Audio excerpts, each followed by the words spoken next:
ang kasamaan? Hindi ba't ang pag-ibig ng Diyos ay walang hanggan? Ang iyong dilay parang matalim na kutsilyo, puno ng panlilinlang at kasinungalingan. Mas minahal mo ang kasamaan kaysa kabutihan, at ang kasinungalingan kaysa katotohanan. Nagtitiwala ka sa iyong kayamanan at ipinagmamalaki ang iyong kapangyarihan. Ngunit ang lahat ng ito'y lilipas, ang Diyos lamang ang mananatili.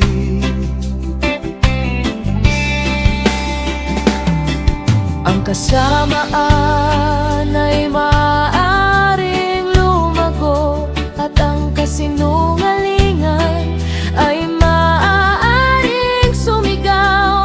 Ngunit ang katotohanan ng Diyos ay hindi kailanman mawawala.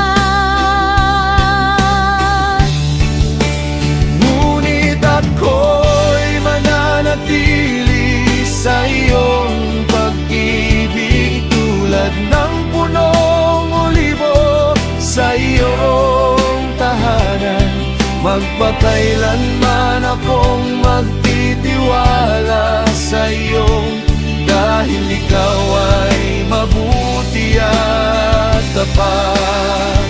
Hindi sa yaman ako aasa, hindi sa lakas ng tao. Sa iyong pangalan ako magtitiwala, at sa iyong pag-ibig ako mananatili. May mga taong umaasa sa kanilang ari-arian, akala nila'y hindi sila matitinag. Ngunit ang kayamanan ay parang anino, dumarating at nawawala sa isang igla. Ngunit ang taong nagtitiwala sa Diyos ay may ugat na malalim. Kahit dumating ang malakas na hangin, mananatili siyang matatag.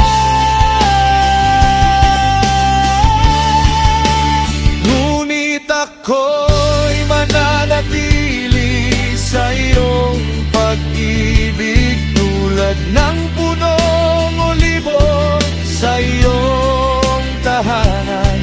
Magpakailanman akong magtitiwala sa iyo, dahil ikaw ay mabuti at tapat.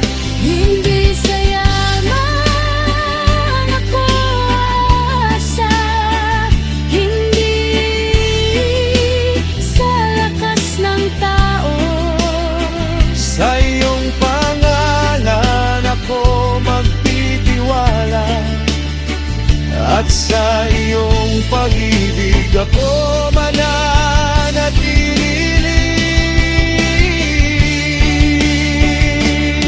Ang mundo ay maaaring magbago, Ang tao ay maaaring mangako at lumimot. ang kayamanan ay maaaring mawala. Ngunit ikaw hindi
sa yaman.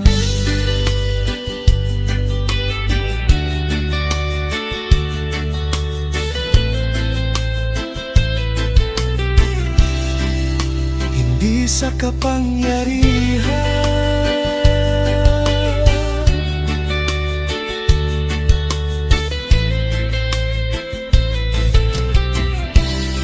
sa iyong pag-ibig ako mananatili.